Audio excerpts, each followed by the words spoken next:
Joy Carbonell, Bible Methodist Church. Nagagalak po akong makilala kayo o makita ng personal. Salamat po. At nabigyan pa ng pagkakataong makapagtanong. Ito po. Batid natin na nagkalat na ang iba't ibang relihiyon sa ating bansa ngayon, brother. Tulad ko, isa akong active member ng Bible Methodist Church. Kapansin-pansin din ang pagtatalo-talo ng mga relihiyon dahil sa kaligtasan. Sa inyo po bang samahan, Brother Eli, pwede nyo ba akong bigyan ng matinding assurance na ang kaligtasan ay nasa inyong samahan? Aba, kung meron mang samahan na merong masasabi nating siguradong assurance of salvation, yung samahan na buong-buong nagbabatay sa salita ng Diyos. Because the assurance is in the Word of God.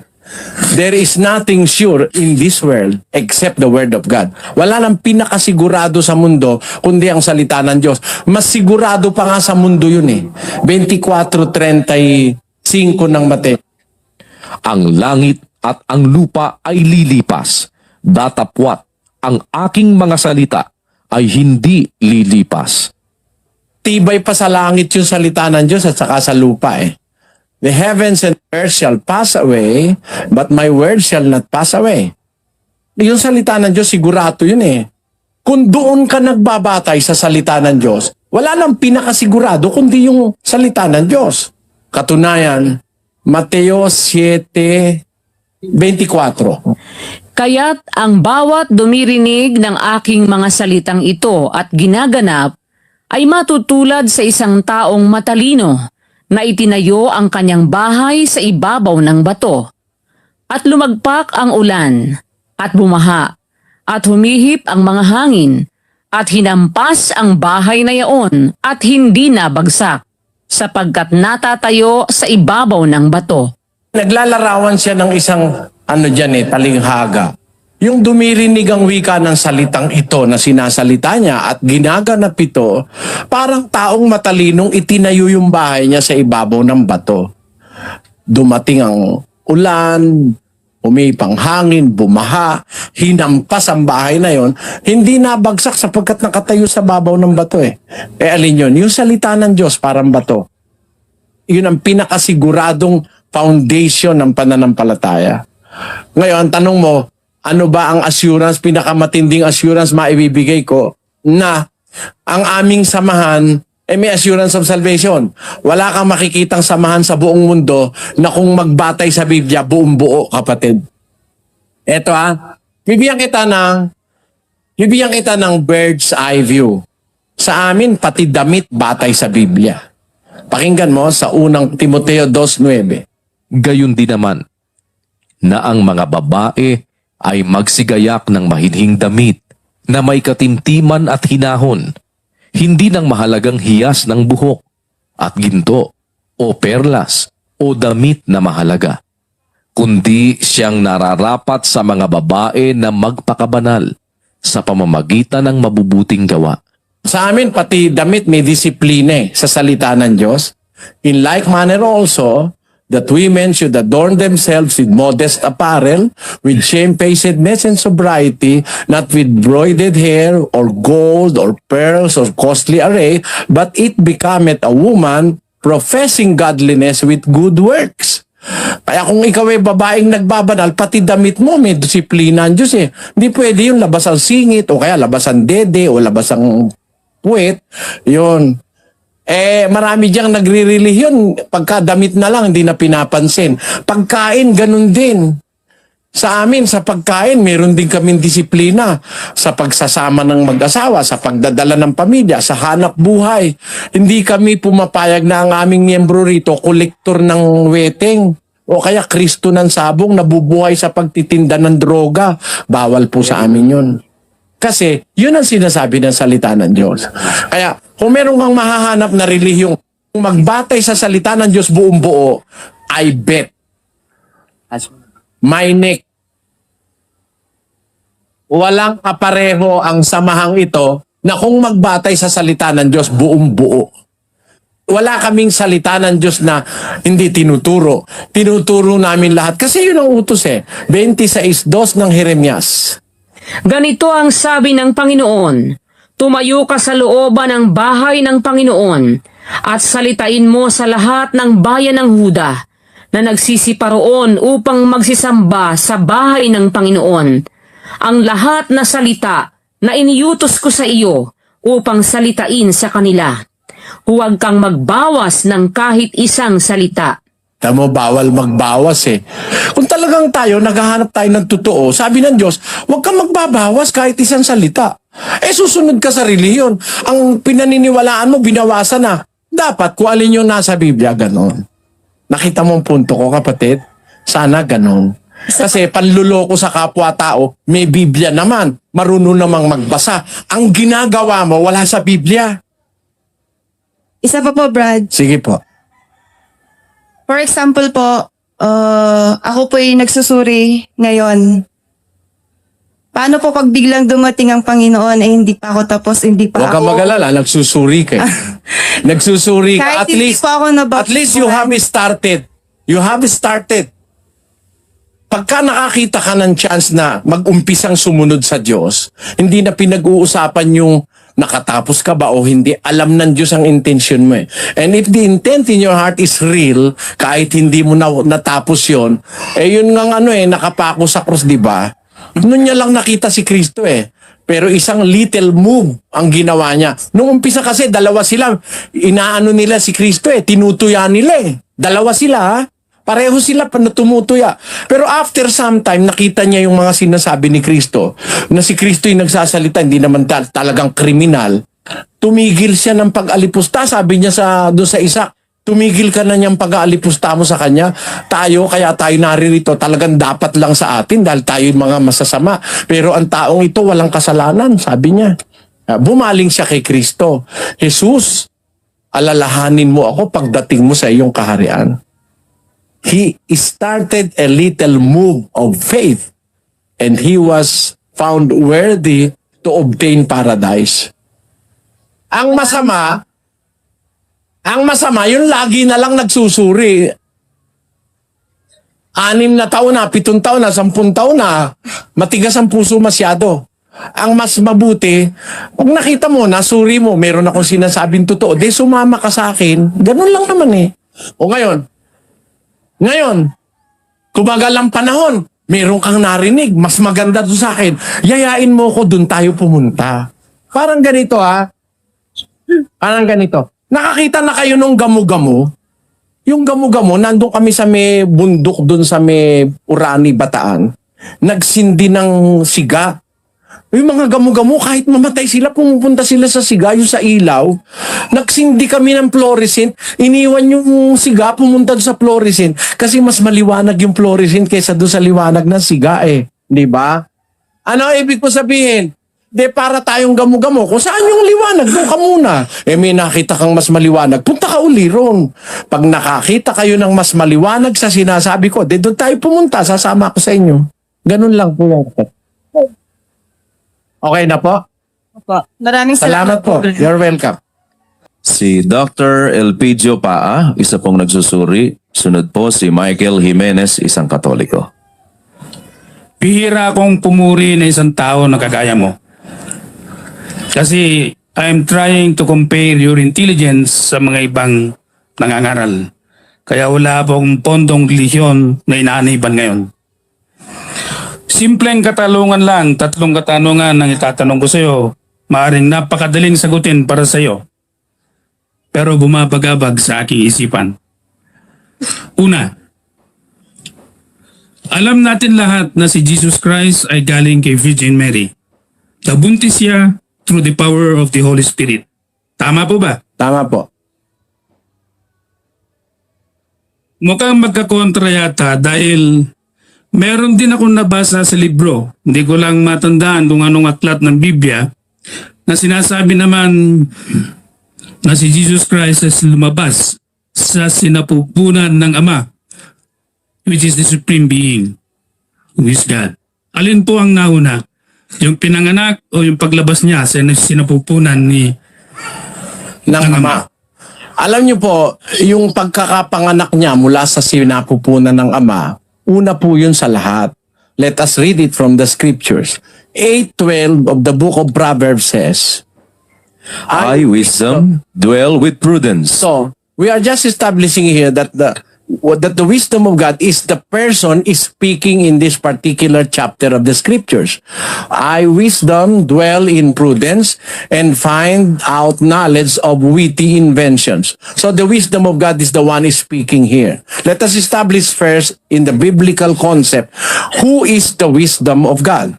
In 1 Corinthians chapter 1 verse 24 it says, but unto them which are called, both Jews and Greek, Christ, the power of God, and the wisdom of God. Using a definite article, the Christ is the wisdom of God. Let us prove that further. Reading Corinthians chapter 2, verse 6 and 8, it says, howbeit we speak wisdom among them that are perfect, yet not the wisdom of this world, nor the princes of this world that come to naught. But we speak the wisdom of God in a mystery, even the hidden wisdom, which God ordained before the world unto our glory, which is this wisdom, which none of the princes of this world knew, for had they known it, they would not have crucified the Lord of glory. So impliedly, the wisdom of God really is our Lord Jesus Christ. The Christ is the wisdom of God. When was he brought forth by God? Let us read 22 of the book of Proverbs 8, the same chapter. The Lord possessed me in the beginning of his way, before his works of old. Next time. I was set up from everlasting, from the beginning or ever the earth was. Next. When there were no depths, I was brought forth. When there were no fountains abounding with water. Before the mountains were settled, before the hills was I brought forth. While as yet he had not made the earth, nor the fields, nor the highest part of the dust of the world, when he prepared the heavens, I was there. So, the wisdom was there even before the earth was created. I was brought forth. Let us prove that. In the book of John chapter 17 verse 5, it says, And now, O Father, glorify thou me with thine own self with the glory which I had with thee before the world was. see, that glory was with him before the world was. So he was brought forth by God from God's bosom. He was brought forth before the beginning of the world. Now, he was conceived by a virgin, and that was Virgin Mary. And he was brought forth as Jesus, the son of Mary. Which came first? It was the bringing forth of God out of his bosom by the wisdom. The wisdom is our Lord Jesus Christ. In the beginning was the Word, and the Word was with God, and the Word was God. The same was in the beginning with God. All things were made through him, and without him was not anything made that was made. So, makikita po natin yung dalawa siya. Tinatawag siya sa Biblia, anak ng Diyos, anak ng tao. Bakit anak ng Diyos? Ipinanganak kasi siya ng Diyos eh. And it is no wonder. Paano ikaw manganganak ang Diyos eh? Lalaki yun. Abe, hindi niya siguro alam yung seahorse nanganganak lalaki. Kaya, ang Diyos pwedeng manganak. Ito ang katunayan, ang Diyos pwedeng manganak. Basahin natin ang awit. Siyang lumikha ng pakinig, hindi ba siya makakarinig? Simple lang naman eh. Siya lumikha ng pakinig, hindi ba siya pwedeng makarinig? Kung ito nga nakakarinig eh. Baka lang ito eh, nakakarinig yung sinasabi ko, dinadala dun sa amplifier, pinaparinig sa inyo eh. Siya ang lumikha ng pakinig, di ba siya makakarinig? Siya ang lumikha ng mata, hindi ba siya makakakita? Yung kamerang nakatapat sa akin ngayon, mata yan eh. Nakikita ko, ngayon mapapanood tayo sa buong mundo through that camera. Ano ibig sabihin? Kung ang Diyos na gumawa ng mata, nakakakita at gumawa ng pakinig, nakakarinig, siya ang gumawa ng bahay bata, hindi ba siya pwedeng manganak? Sabi ni iba, pati ka manganganak lalaki, wala kang pakialam, gusto niyang manganak eh, ano manggagawa mo? Sinabi niya, nanganak siya eh. Sabi niya, ikaw ang aking anak. Ngayon ay ipinanganak kita. Hindi si Maria nanganak doon. Alin yun? Yun yung anak ng Diyos. In His spirit being, Christ is the Son of God. But in the flesh, He is the Son of Mary. Kaya dalawa tawag sa kanya, anak ng Diyos, anak ng tao. Ang anak ng tao, yung katawan, tao yun eh. Pero yung anak ng Diyos, yung espiritong nakatira doon sa katawang tao. Colossus 2:9. Pakilagay sa script. Sapagkat sa kanya'y nananahan ang buong kapuspusan ng pagkadiyos sa kahayagan ayon sa laman. Paki-English mo nga yan. For in him dwelleth all the fullness of the Godhead bodily. So inside the body dwelleth the fullness of the Godhead. Kaya dalawa pong bagay ang dapat maintindihan dyan, Doctor. Meron tinatawag na anak ng Diyos, yung nasa loob ng katawan. Yun namang anak ni Maria, yun naman mismong katawan. Yung katawan po kasi iba yun sa kay Kristo eh. Katawan lang niya yun eh. Pakinggan niyo po sa Hebreo Kapitulo 10 at ang bersikulo ay 5. Kaya't pagpasok niya sa sanlibutan ay sinasabi, What does that imply? Pagpasok niya sa sanlibutan, edi hindi siya rito nang galing. Pumasok siya rito sa sanlibutan. Ano sinabi niya? hain at handog ay hindi mo ibig, ngunit isang katawan ang sa akin ay inihanda mo. Hindi yung katawan galing sa lupa, pero yung pumasok sa lupa, hindi tagalupa yon. Hindi ko siya tagalupa. Pagpasok sa sanlibutan, let us look into it deeper. Bakit sinabi ng Hebreo na pagpasok sa sanlibutan, saan ba siya galing? Punta tayo kay Juan 6. Sapagkat bumaba akong mula sa langit, hindi upang gawin ko ang aking sariling kalooban, kundi ang kalooban ng nagsugo sa akin. Naman pala sikreto, bumaba siya mula sa langit. Bumaba akong mula sa langit, hindi upang gawin ko ang aking sariling kalooban, kundi ang kalooban niya ang nagsugo sa akin. Let us look deeper. Bumaba siya galing sa langit, pumasok siya sa sanlibutan. Saan kaya siya sa langit galing? Pakinggan niyo sa Juan pa rin. Basa. Si Jesus, sa pagkatalastas na ibinigay na ng Ama ang lahat ng mga bagay sa kanyang mga kamay, at siya'y nanggaling sa Diyos, at sa Diyos din paroroon. Walang taong nakakita kailanman sa Diyos. Ang bugtong na Diyos na nasa sinapupunan ng Ama, siya ang nagpakilala sa Kanya. Kaya galing po siya sa sinapupunan ng Ama, inilabas siya, tapos mula sa langit, pumunta siya sa lupa, kumuha siya ng katawan tao na nakahanda na rito nung siya ay bumaba. Yun po, yun ang kasaysayan ng ating Panginoon. Okay na po yan. Okay na po. Salamat po. Meron pa isa. Sige po. Explain to me the truth about Noah's Ark. Kasi nabasa ko ito, marami na rin mga expeditions na nangyayari doon na nasadsad sa Mount Ararat. Am I right, Brother Eli? Sabi po yan ng Biblia, hindi po sa Mount Ararat. Saan po? Nasadsad po siya sa mga bundok ng Ararat. Ganito po yon. Meron pong Cordillera Mountain Ranges, di po ba? Yeah. But it is not only one mountain. It's a range of mountains. Sa Biblia po, ang sinasabi, sa mga kabundukan ng Ararat. Hindi sa bundok Ararat. Pakinggan nyo po sa Henesis. At sumadsad ang sasakyan ng 7 buwan, ng 17 araw ng buwan, sa ibabaw ng mga bundok ng Ararat. Sa English, And the ark rested in the 7th month, on the 17th day of the month, upon the mountains of Ararat. ayan.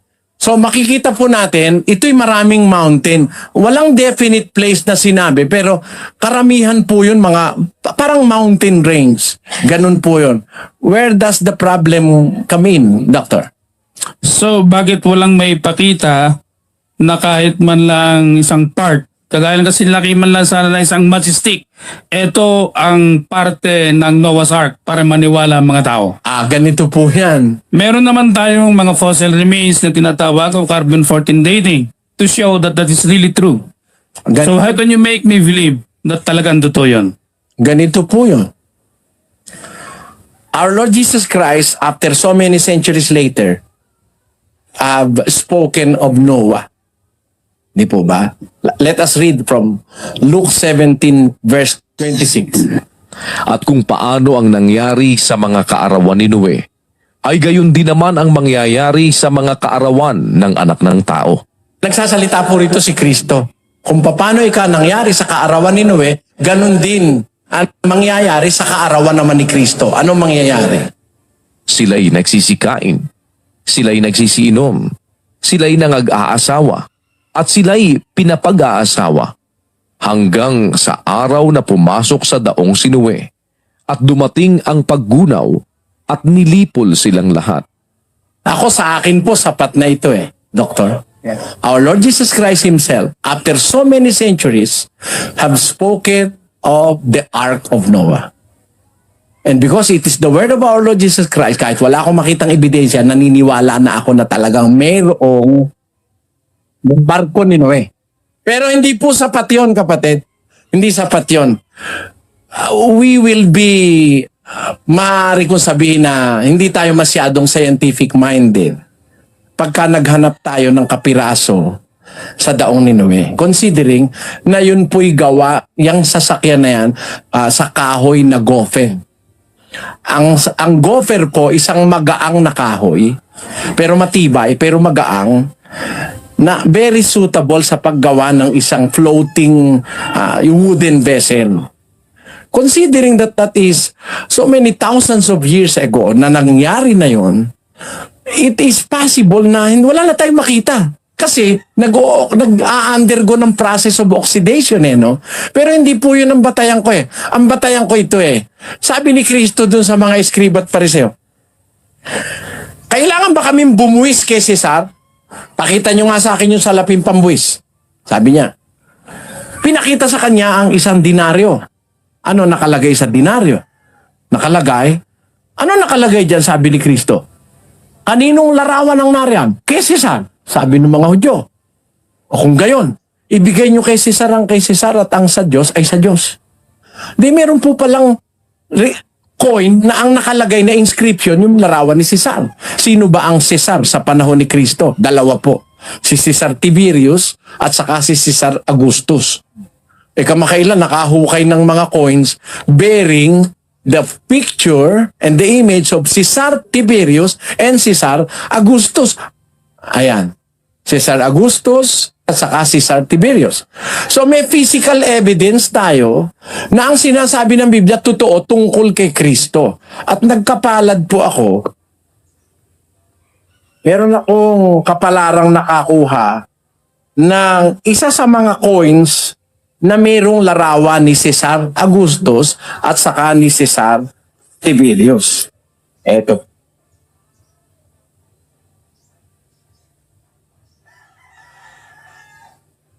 You can examine them. Yeah.